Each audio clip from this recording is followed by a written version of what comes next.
all you hear is Donald Trump and all of them talking about fear. We're the ones getting killed. We're the ones getting shot. We're the ones that we're denied to live in certain communities. We've been hung.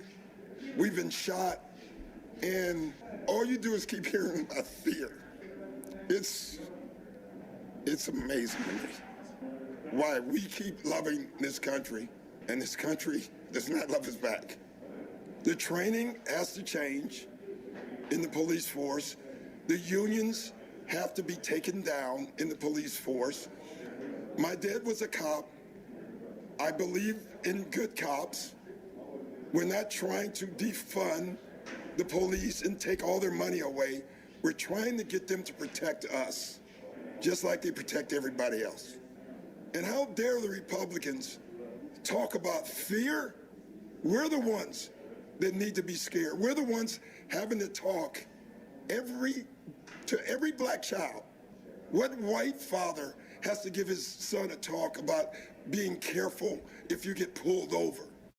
I'll answer Doc Rivers, the head coach of the Los Angeles Clippers, multimillionaire, celebrated celebrity Doc Rivers, who is letting you know he's terrified all the time for some reason. I don't know. Maybe the security at his in his gated community or at his mansion is not quite what he wants it to be. I can't answer that question. I don't know where the guy lives, but I know he's super rich, very influential, famous. That's why we're talking about him here on this show. But he's scared all the time. Sure. How many white fathers have to tell their kids to be careful during a police stop? Every white father who's ever talked to his kids that I know of, right? Every white father that I can think of, my own father, my friends' fathers, they would tell their kids, listen to the cops, right? Anyone who's being in the best interests of their children, regardless of color, would tell their kids, listen to the cops. They would not tell their kids, argue, wrestle, try to get the taser, run to your car, reach into your car. They would not tell them to do those things. Let's live in reality here for a second, folks. When you see these incidents that happen, are you seeing incidents of people who are saying, sorry, officer, happy to comply. I'm under arrest. All right. I'm calling my lawyer. You know? That's not what happens. That's not what is happening. People resist arrest. People want to get into a fight with the cops. People think that it's when the police say you're under arrest or when they're trying to put you in the squad car, it's not a wrestling match. It's not a free-for-all. This is not supposed to be, it's a fair fight. And if you get away from the cops, you get your freedom. No, that's not how this works. When they say you're coming with us, or else we don't have law and order. That's it. And if he's going to talk about fear in communities, yeah, okay.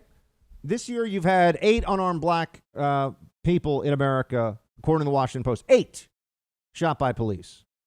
You probably have about 7,000 to 8,000 African Americans killed by other individuals, not cops in this country, and over 90% of the people that murder them are going to be other African Americans.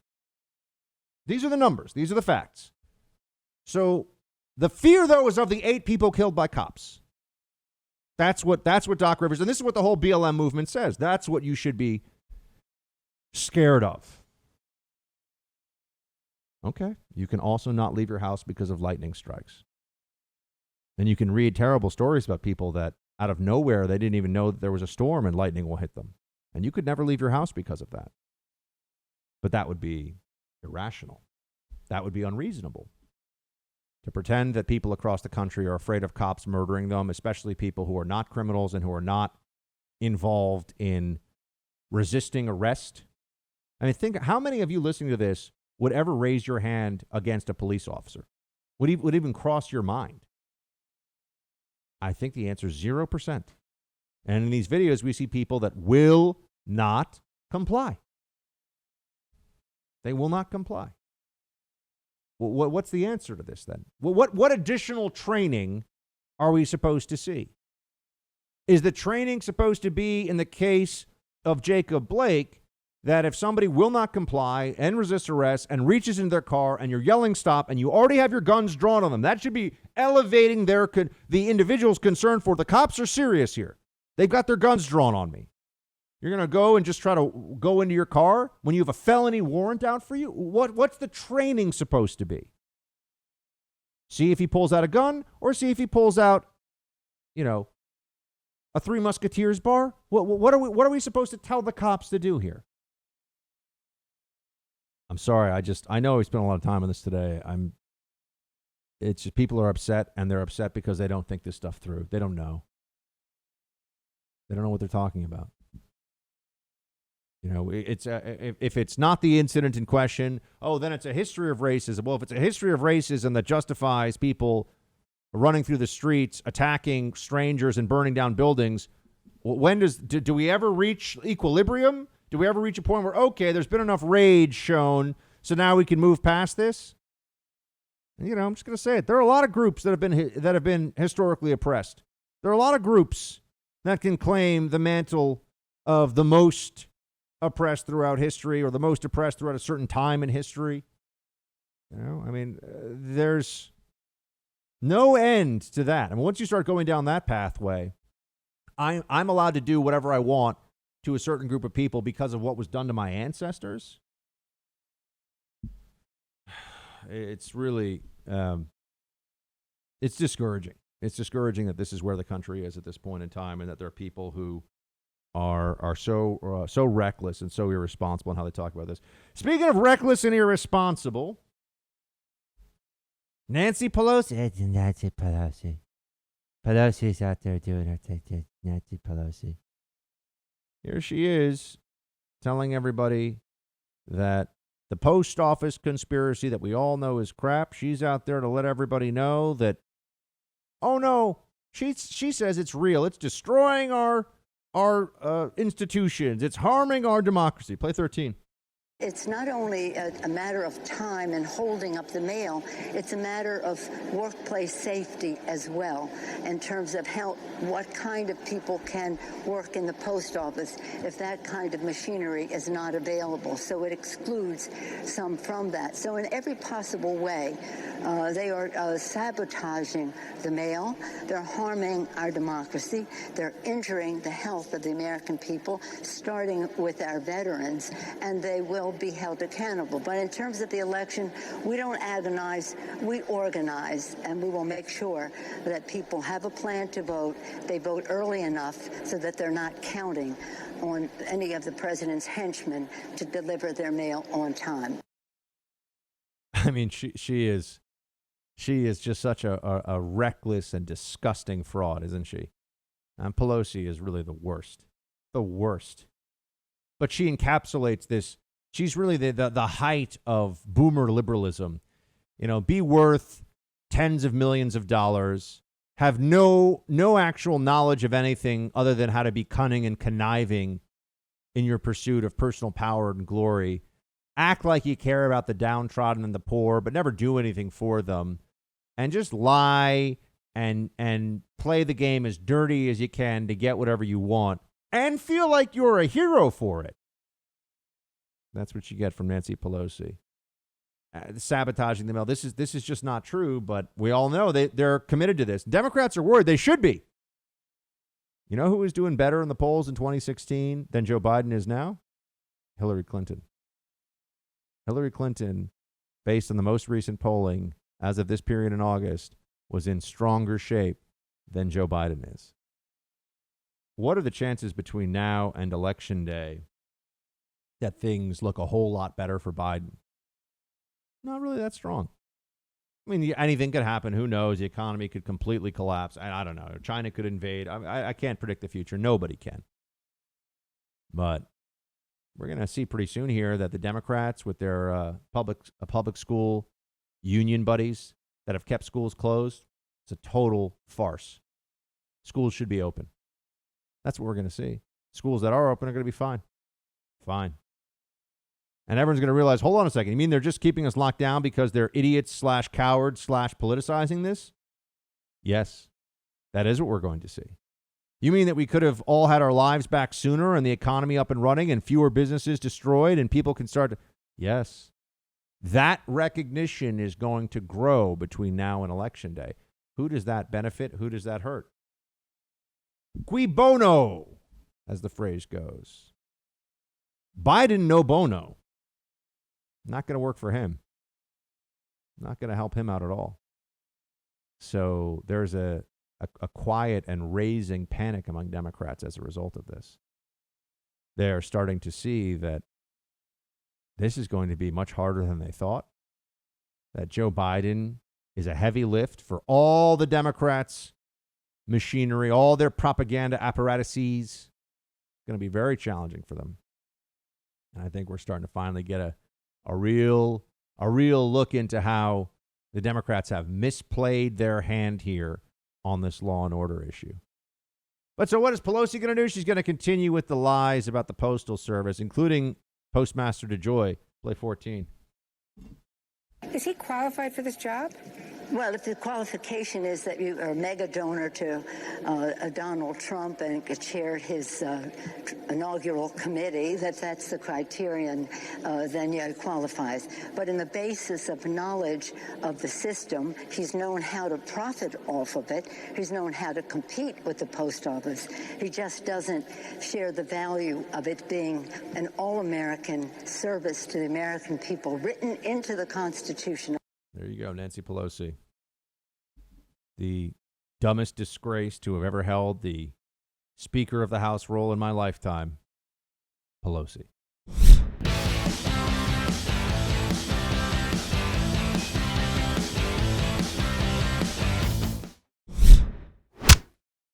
We're joined now by the Deputy White House Press Secretary and friend of mine, Brian Morgenstern, who is with us. Brian, buddy, how are you?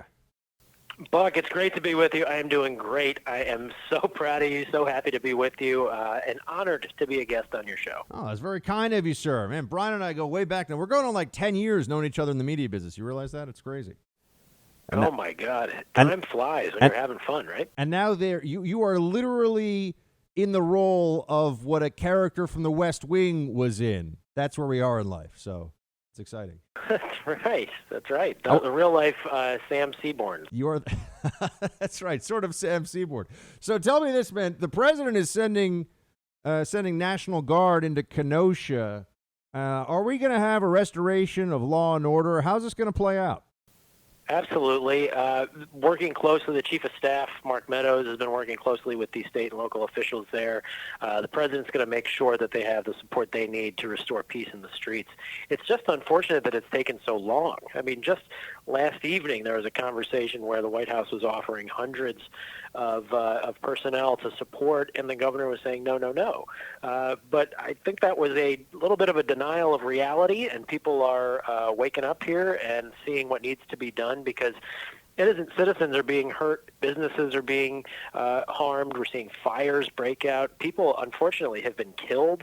So the federal government is needed. Unfortunately, the police power is normally at the state and local level, but the president is going to show his leadership. He's going to send whatever resources are needed to make sure that people are going to be safe in Kenosha. And what can you tell us about the latest from Hillary Clinton on how the Biden should never concede? I mean, I honestly thought that it was like an Onion headline when I first saw it reported. I thought she cannot be wading into this again. Turns out she is. And she, I think we are old enough to remember when questioning the outcome of an election was considered dangerous to our democracy. And yet here she is questioning it before it even happens and telling the nominee of her party to ignore it, to refuse to concede if President Trump wins re-election. That is incredibly dangerous, divisive, and sows distrust in the very foundation of our democracy and the peaceful transition of power and the way it's supposed to work at the end of a president's term. If the president's re-elected, the transition into his new term. I mean, these are common sense, really fundamental principles here that she is just throwing to the wind. It seems like after her loss in 2016, maybe she's gone off the deep end a little bit here. It's really unfortunate, but it's harmful to the country and its ability to come together. So it's really offensive and awful comments that she made there. But the president is focused on a fair election and on rules that make sure that it's one person, one vote, like an absentee ballot where the person certifies where they live, that they actually do need the ballot, that they are a legal voter. But for some reason, the Democrats now want to question the integrity of the election and apparently want to just spray mail ballots all over the place, including to dead people, people who have moved, people who might not be eligible, and just have as chaotic a process as they can come up with. It makes no sense. Well, that's a perfect transition. And we're speaking to Brian Morgenstern, Deputy White House Press Secretary. Brian, the post office conspiracy theory. Nancy Pelosi's sticking with it. She still says that they're doing everything they can to sabotage, they being, this White House, to sabotage the mail. What can you tell us about what's true here, what's not, what's really going on? I can tell you that it is a wild-eyed conspiracy theory, this notion that they are peddling. And you know what? They got it. They really messed this up because they invited the Postmaster General in to testify, and he just blew a hole through their entire theory because the post office is ready to deliver mail, including election mail. That was never in doubt. And by the way, they have the funds that they need in order to do that. So this whole emergency session that they had to come in and vote on postal funding was a complete canard. I mean, the entire thing was phony. But what is at issue is what we were just talking about, is this universal mail-in or unsolicited ballot, mailing. It needs to be a process where we know it's registered, eligible voters requesting their ballot and then submitting it back. And by the way, submitting it back in time to be counted. That was a point the Postmaster General made, very, just conveying common sense to election officials, saying, hey, if you're going to have a lot of ballots by absentee coming through the mail service, you got to plan ahead. So you have to plan to get your absentee ballot applications, you have to get the ballots out, and you got to get them back. And so that we have an election result on election day. It was common sense, and the Democrats took that and created this insane conspiracy, alleging that the president was trying to somehow undermine the election when, in fact, he was doing the opposite. He was trying to make sure that we have a fair and timely election. It's the Democrats that seem to be sowing chaos and accusing the Republicans of doing what they, in fact, are doing. Brian Morgenstern, White House Deputy Press Secretary. Just real quick, what are your expectations for tonight with the RNC? Oh, it's going to be, terrific. I'll be careful and speak in my personal capacity as opposed to my official capacity. I still do have First Amendment rights, I think the last time I checked. And I can say that, the folks that are working on this convention, I think, have done a wonderful job on production value. And I think the speakers have been incredibly inspiring. There will be another round of excellent messengers. I mean, the vice president at Fort McHenry, I think, will be a really powerful symbol. Congressman Lee Zeldin is a fantastic spokesperson for the party and the president and for law and order and for common sense.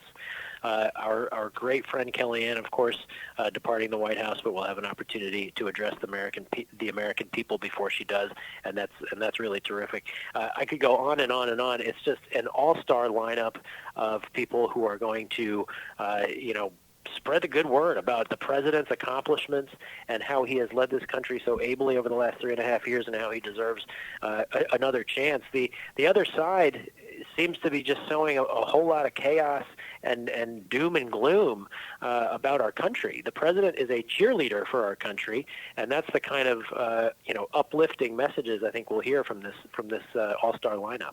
Brian Morgenstern from the White House. Brian, great to talk to you, buddy. Be in touch. Buck, thanks for having me. I appreciate it. Talk to you soon.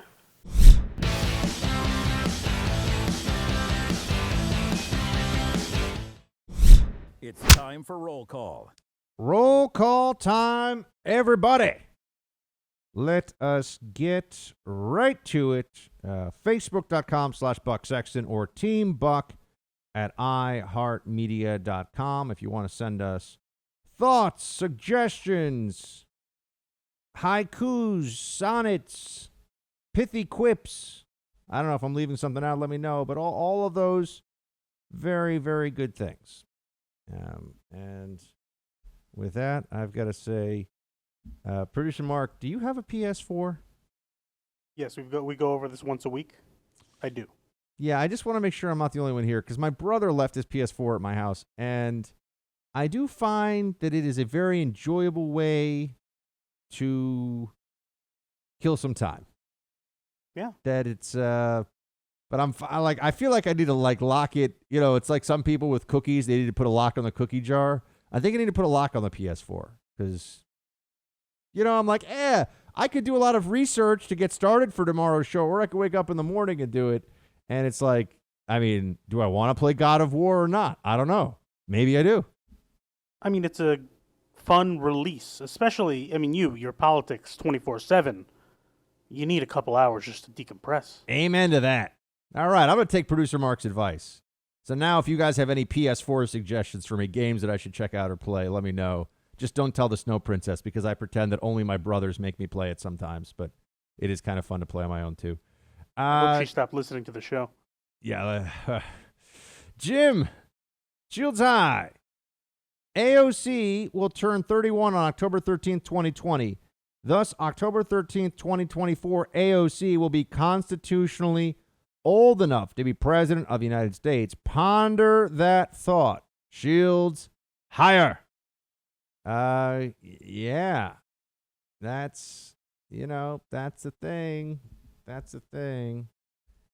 What are the age limits again? How old do you have to be a senator? How old do you have to be a Congress? How old do you have to be president? I thought it was. Is it really only? It's really only. No, it's 35. 35 is president. That's what I thought. Jim. That's why I had to look that up. Jim, we love you, but you know you're getting me a little confused there for a second. I was like, no, you got to be 35 to be POTUS, my man. So I'm old enough to be president. Unfortunately, I'm not on the ballot this time around because I'm going to be supporting President Trump to the fullest. But you know, I don't know, in a few years. Producer Mark, what job would you want in a Buck administration? For president? Yeah, of course. I don't know. Maybe you're going to start with Senate or something. Press secretary? You want to go press secretary? You don't want to be Secretary of Defense? You know, bomb some defenseless countries, overturn their governments? No? I have a very specific set of skills. Yeah. You know, I think you want somebody who actually knows what they're doing in those jobs. Fair enough. Press secretary, I just get to yell at the media. Yeah, we could call you. That would be great, by the way. That would be you taking the podium in the West Wing as press secretary and dealing with like snarky journos all day would be must-see TV. They wouldn't be able to air it live. They'd have to go from the 10-second to like the 30-second delay. Exactly. Yeah. Get the bleep machine out. That'd be fed. Now I want to do it. Now I'm going to run just so Producer Mark can be press secretary. Perfect. All right, Jeffrey. Hey, Buck. Sous vide is not boiling the water. Boiling water. The temperature. Sorry. Let me restart this. Sous vide is not boiling water. The water is the temperature that you want the inside of the steak to be. The whole time, the steak is bathing in its own juices and whatever rubs or whole leaf seasonings you add. Then you sear, and you have a perfectly done interior with a fantastic seared crust. Man, you guys are just you're not gonna stop until I start being a sous vide guy. I can tell how this is, you know. I was happy with my reverse sear, but no, not enough with the reverse sear. Bucky has to do sous vide too. Something like that. Just a thought. Jeremiah. Buck, I think it's very telling that during their convention, the Dems not only didn't bring up the riots and unrest, they didn't even bring them up in an attempt to blame Trump. Yeah. Well, here's what I think is going to happen. Ready for this? We can mark this one down. This is a buck prediction. The media narrative in the next few days is going to change from what riots to, oh my gosh, do you see these terrible riots? Why isn't Donald Trump controlling things? That's their next move. They've really gone from, these riots are glorious social revolutions, yeah, to, what riots? There are no riots. It's mostly peaceful. To, why isn't Donald Trump stopping all the riots? That's what's going to happen.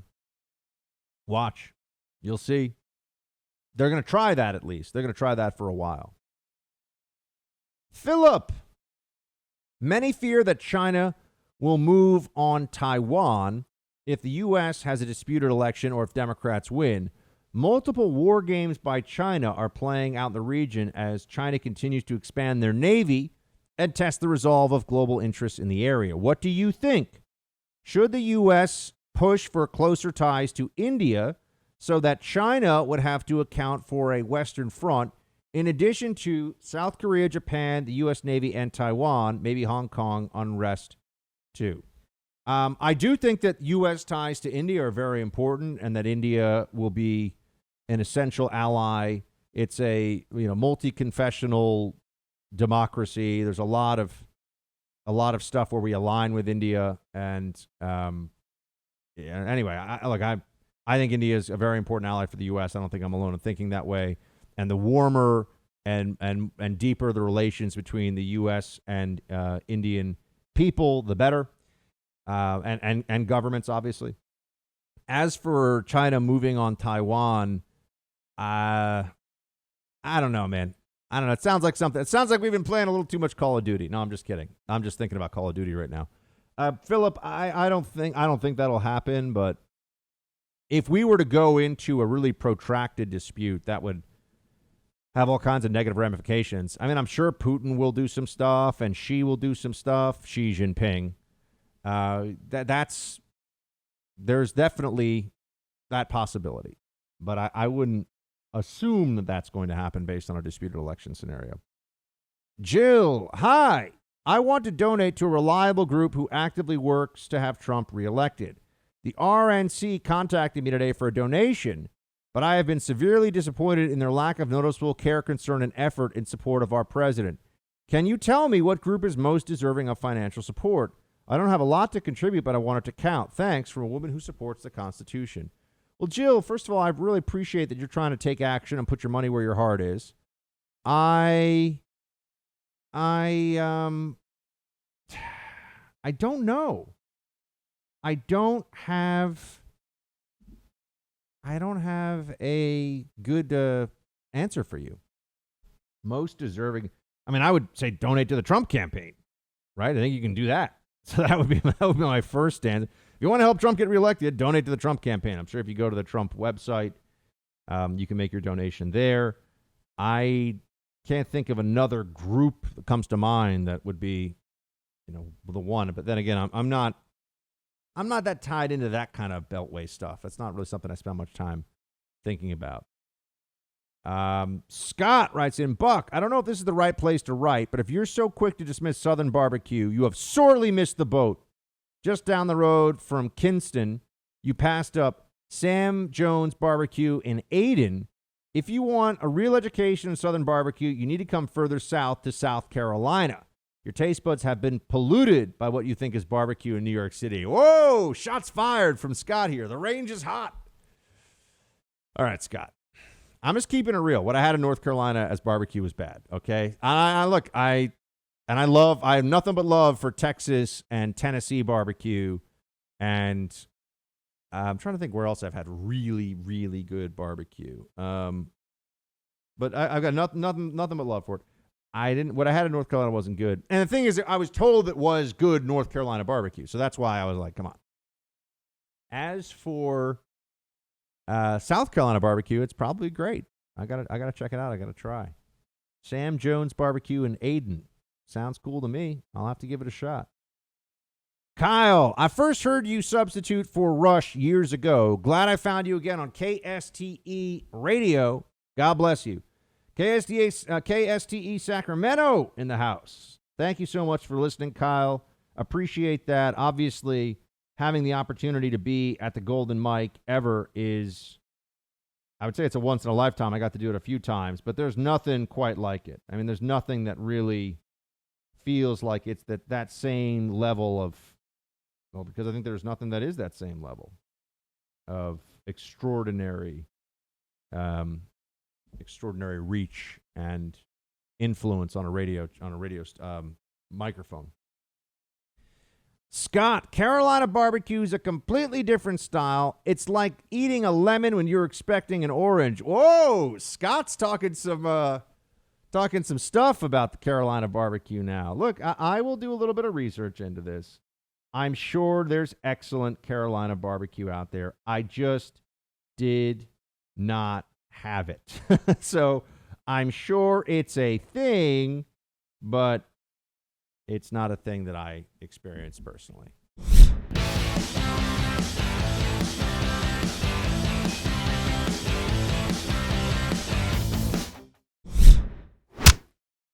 All right, more roll call coming your way here. We have, remember, we can also take messages from you on Instagram. And if you are on Instagram and you're not yet following Buck Sexton, you're missing out. Please do follow us there. And we're going to start doing more stuff on YouTube soon, too. But, you know, busy. There's a lot of things going on. So that's such not a good excuse I just gave. But, well, you know, it's the best I could come up with on the spot. I'm glad that, you know, I can tell what Mark is thinking right now without him having to say anything. Chris writes to us on the gram. Hey, Buck and Producer Mark, you guys are definitely knocking it out of the park. Great show. Really enjoy the Parks and Rec references. Just wanted to say good call on pointing out how the Democrats are keeping the gyms closed in relation versus Black Lives Matter in relation to coronavirus. Also, I'm so upset that the what's-her-name Dreyfus Seinfeld lady ruined that show for me forever. Yeah, she was speaking at the DNC last week. I know. Quick question for you. Have you heard about the section of the Constitution that says if there's no clear candidate for president by January some date, then the Speaker of the House becomes president? Just wanted your thoughts. No, Chris, I don't know what you're referring to, but you know, then again, there's a lot that I still need to learn about. So I will certainly look into that. Joe writes, Buck, why does no one ever talk about if we go the mail-in ballot route, it will take months to count, if not longer, and Pelosi will become the interim president. Please talk about this on your show. Joe, I think I am talking about this on my show, and I think that's the whole point here is that Democrats are going with their version of, you know, postal service chaos means that if they lose the election, they didn't really lose the election. It means that if they get to a place where they're trying to come up with an excuse as to why they didn't win, then they'll be good. Then they have it, right? They're going to say the post office failed everybody. Tim writes, awesome interview with Pence today. What a guy. Thankful we have this administration to handle the virus on a federal level. Tim, Mike Pence is a very nice guy. I think he's been a real asset to the administration. He's been a very steady hand, a very steady voice on everything. And I do believe that the president made a strong decision when he put him in that position as vice president. So I'm with you. I'm with you. I think that he's been excellent. And not just because he made a happy birthday message for my mom, which is also very nice of him. Let's see here. Next up, we have Rebecca writes, prayers your way. Great show. God bless you. Well, Rebecca, thank you so much. Thank you very much. I appreciate that. It's very kind of you. Doug writes, producer Mark is wrong. The Beatles suck. McCartney and Lennon are pretentious. Blankety blanks. Ringo is the only one who seems likable. Producer Mark, what do you say to this assault on your music taste? I don't even have to respond to that. I think society can. He's just going to leave. Producer Mark is just pointing to the scoreboard of billions of dollars spent and hundreds of millions of records / downloads. It's the bleeping Beatles. They are the bleeping Beatles. That is a true statement. So yeah. Let's see here. Teal writes, saw you on Tucker Carlson. Great segment. Teal, thank you so much. Appreciate that. Always enjoy going on Tucker's show. I think he's doing fantastic work. And he has been a very important voice at a time when there's been a lot of pressure on people to get very, very weak. So, you know, there's been a lot of times when then all of a sudden the pressure got to the point where you're being told if you don't back off, you might lose your job. So let's see here. We've got some more. Oh, remember, Producer Mark, what is the status of our voicemail box, by the way? Are we having tech issues, or is it back up and ready? No, tech issues. I don't think it'll be able to be fixed ever, really. Guys, this is what happens. I put Producer Mark in charge of the voicemail box, and now I'm told that, no, we're having issues. You know, it's like a men at work sign that he puts on it, and I don't know if that sign's ever going to come down. I heard the physical, piece of machinery actually lit on fire.